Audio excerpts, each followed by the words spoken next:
کہ زنا کی خبر کرنے والا، زنا کی خبر کرنے والا 36 مرتبہ زنا کرنے والے سے زیادہ برا ہے۔ سمجھ میں آئی بات؟ زنا کی خبر کرنے والا، زنا کی خبر کرنے والا وہ جی ہاں، جو ایک زنا کی خبر کر رہا ہے، جو ایک زنا کی خبر کر رہا ہے جا کے لوگوں میں کہ فلاں نے زنا کیا ہے، کیونکہ یہ تو ایک زنا کر رہا ہے، اور خبر کرنے والا 36 مرتبہ زنا کرنے سے زیادہ برا ہے، یہ پکی بات ہے۔ پہلا بیان ہے ابوبکر صدیق رضی اللہ تعالیٰ عنہ کا، پہلا بیان، پہلا بیان اسلام میں، خلافت میں پہلا بیان جب خلیفہ بنائے گئے، اس میں ہے یہ کہ فرمایا کہ ایک لقمہ سود کا، ایک لقمہ سود کا یہ 36 مرتبہ زنا کرنے سے زیادہ برا ہے، اور ایک مسلمان کو بے آبرو کرنا یا ایک مسلمان کو رسوا کرنا 36 مرتبہ زنا کرنے سے زیادہ برا ہے۔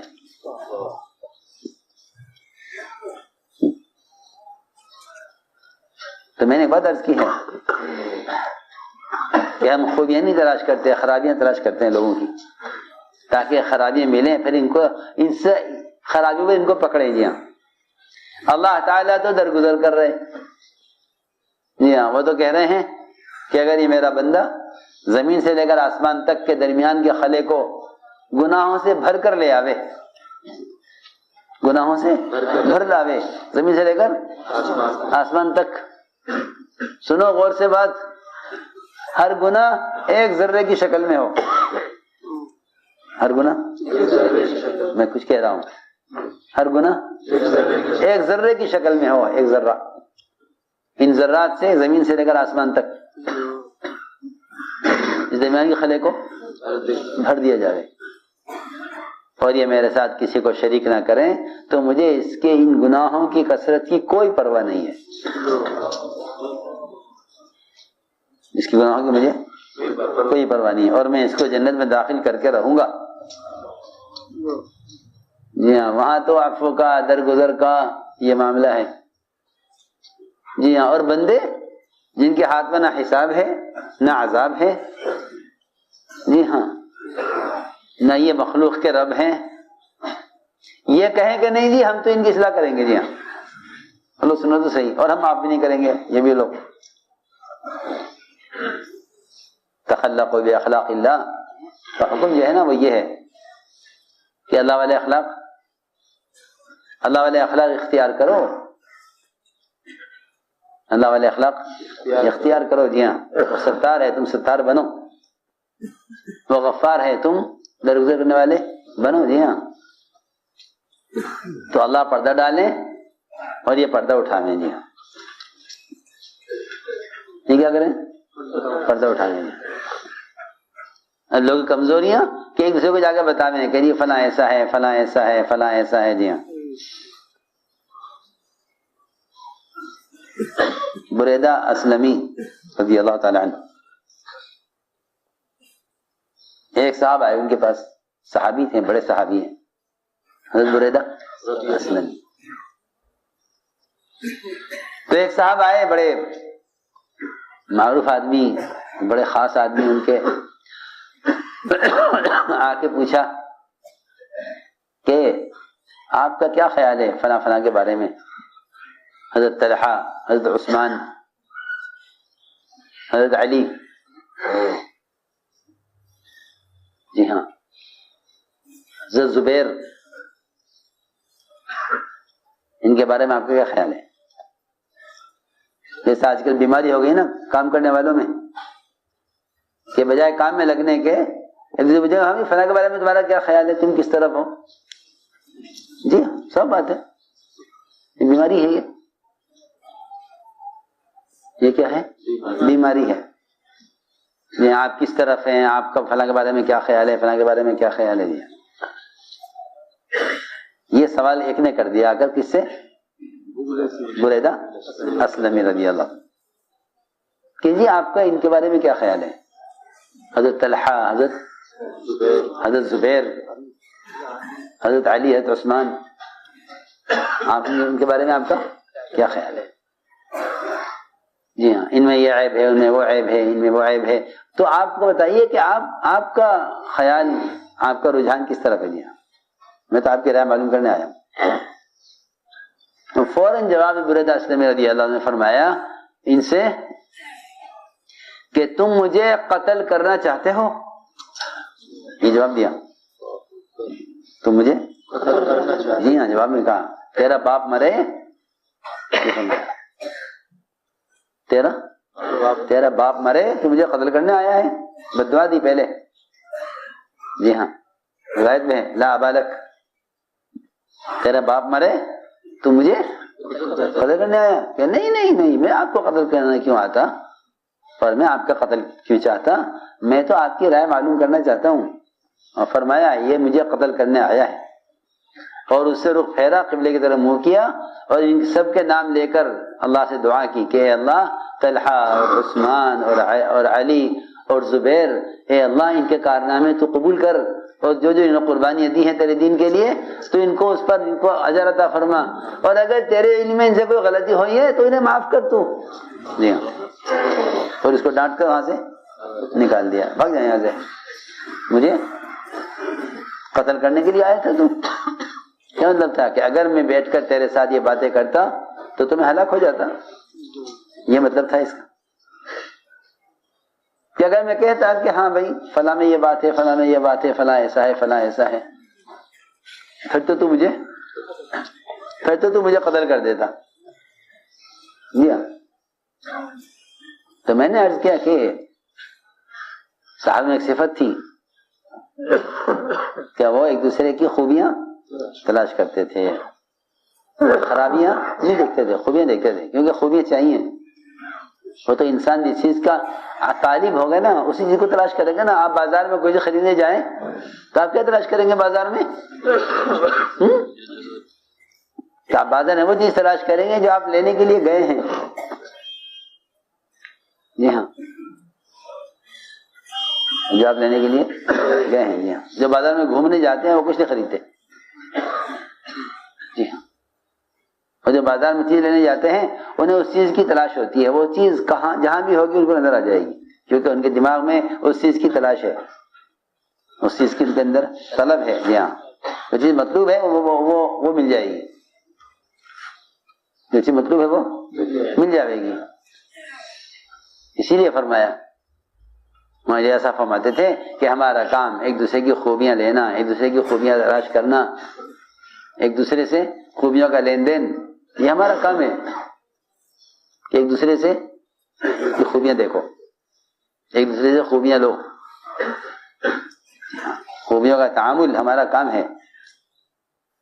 اور خوبیاں تلاش کرو، خوبیاں تلاش کرو. جی ہاں، ایک جنازہ لایا گیا، ایک جنازہ لایا گیا اور نماز کی تیاری تھی. آپ کو خبر کی گئی کہ جنازہ نماز کی تشریف لائیے. آپ تشریف لا رہے تھے، حضرت عمر نے دیکھا کہ کس کا جنازہ ہے، کہ فلاں آدمی کا جنازہ ہے. حضرت عمر نے فرمایا یہ آدمی تو بہت برا آدمی ہے. جی ہاں، اس کی بدکاریاں، اس کے کام، یہ تو بہت بدنام ہے برائیوں میں. اس کی نماز آپ نہیں پڑھائیں گے، ہمیں تو کوئی اسے پڑھا کر دفن کر دے گا، لیکن آپ کو اس کے جنازے پر آنا مناسب نہیں ہے. سنو کتنا برا آدمی ہوگا جس کی نماز پڑھانے سے حضرت عمر وہ روک رہے ہیں. کس کو؟ اللہ کے رسول صلی اللہ علیہ وسلم کو. عرض کیا کہ رسول اللہ آپ اس کی نماز نہ پڑھائیے، یہ آدمی اس قابل نہیں ہے کہ آپ اس کی نماز پڑھائیں. سنو آپ واپس چلے جائیے، ہمیں سے کوئی اس کی نماز پڑھا دے گا. آپ جنازے پر آئے اور آپ نے صحابہ میں اعلان کیا کہ لوگوں بتاؤ تم میں سے کسی نے اس مرنے والے کو کوئی عمل کرتے ہوئے دیکھا ہے؟ جو آدمی برائی میں مشہور ہے، اس کی خوبی تلاش کی جا رہی ہے. سب صحابہ موجود تھے. میں کوئی بتاوے کسی نے سے کوئی عمل خیر کرتے ہوئے دیکھا ہو؟ ہماری مشکل یہ ہے کہ اگر ایک آدمی میں 100 خوبیاں ہیں نا، ایک خرابی ہے، تو اس ایک خرابی کا تذکرہ کریں گے لوگ، 100 خوبیوں کی تذکرہ نہیں کریں گے. جی ہاں، یہ فسادی مزاج ہوتے ہیں لوگ. کون ہوتے ہیں؟ فسادی مزاجیاں. جن کے مزاج میں فساد ہوتا ہے نا، وہ انہیں 100 خوبیاں نظر نہیں آئیں گی، ایک خرابی نظر آئے گی. جی ہاں، وہ کہیں گے یہ کسی قابل نہیں ہے، اس نے غلطی کی. جی ہاں، 100 خوبیاں نظر نہیں آئیں گی، ایک خرابی نظر آئے گی. جی ہاں، صرف جیسا کوئی خنزیر اور کوئی سور کسی چمن میں داخل ہو جاوے تو اس کو 100 قسم کے پھول نظر نہیں آئیں گے، 100 قسم کے پھول نظر نہیں آئیں گے، اور اسے پھل نظر نہیں آئیں گے. جی ہاں، وہ تو تلاش کرے گا گندگی کہیں ہے یا نہیں، کیونکہ وہ خنزیر ہے. سیدھی بات ہے. وہ کیا ہے؟ وہ خنزیر ہے، سور ہے. تو اسے کیا چاہیے؟ گندگی چاہیے. جی ہاں، وہ تلاش کرے گا، وہ تلاش کرے گا. اسے اس سے کوئی مطلب نہیں ہے کہ اس چمن میں کون کون سے پھل ہیں، کون کون سے پھول ہیں، کہاں سے رس چوسوں، کیونکہ وہ تو شہد کی مکھی نہیں ہے نا. جس کو شہد بنانا ہو انسانوں کے نفع کے لیے، شفا کے لیے، وہ تو کہیں گے وہ تو کس چیز کی تلاش میں ہے. یہ سب سیدھی بات ہے. یعنی ذہنیت ہی گندی ہے. اسے کیا تلاش کرنا ہے؟ گندگی، اور ملے گی اس کو. جی ہاں، آپ جانتے ہیں کہ درختوں کی جڑوں میں کھاد دی جاتی ہے. کیا دی جاتی ہے؟ کھاد. جی ہاں، ایسا ہی ہے نا. جتنی گندی کھاد اتنی قیمتی ہوتی ہے. یہ بھی آپ شاید جانتے ہوں گے. کھاد جتنی گندی اتنی قیمتی. ہاں جی ہاں، گوبر کی کھاد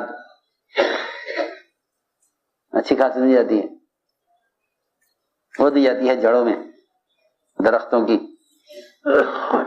جی ہاں، کہ جتنا یقینی ہے کہ درختوں کی جڑوں میں کھاد ہو، کہ اسی طرح ضروری ہے کہ انسانوں کے اندر خرابیاں بھی ہوں گی. جی ہاں، تم خرابیاں ہٹاؤ، خوبیاں دیکھو. خوبیاں اوپر ہوں گی، خرابیاں اندر ہوں گی چھپی چھپی بھی. کیوں بھائی کھاد نظر آتی ہے درختوں پر؟ ارے بولو تو صحیح کچھ، کہ درختوں کھاد دیے تو پھلوں پر اور پھولوں پر کھاد نظر آتی ہے نا. کھاد تو نیچے جڑ میں دی جاتی ہے. کھاد کہاں دی جاتی ہے؟ نیچے جڑوں میں. جی ہاں، اور اوپر جی ہاں پھل ہوتے ہیں، پھول ہوتے ہیں. تو اس کو میں نے عرض کیا تھا کہ اس کو خرابی مل جائے گی سور کو، کیونکہ وہ گندگی کی تلاش میں ہے. جی یہ آج کے لوگوں کا مزاج بن گیا ہے کہ وہ ہر وقت تو ہمیں لگے رہتے ہیں کسی کی کوئی خرابی ملے تاکہ لوگوں کو بتاؤں کہ فلاں ایسا ہے، تاکہ یہ برا ہو جائے میں اچھا ہو جاؤں. جی ہاں، یہ کوشش ہے. تو آپ نے اعلان کیا صحابہ میں کہ اس مرنے والے نے کو کسی نے کوئی عمل خیر کرتے ہوئے دیکھا ہے؟ اعلان ہوا تو ایک صاحب کھڑے عرض کیا کہ ہاں یا رسول اللہ، اس مرنے والے نے ایک مرتبہ صرف اللہ کے راستے میں ایک رات پہرا دیا ہے.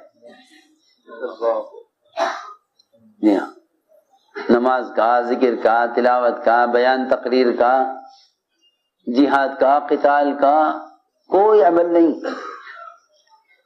پہرا کیا دیا ہے؟ پہرا دیا ہے ایک رات، نگرانی. اور وہ انتظامی لائن کی چیز ہے. اس کی جی انتظامی لائن کی چیز ہے نا پہرا.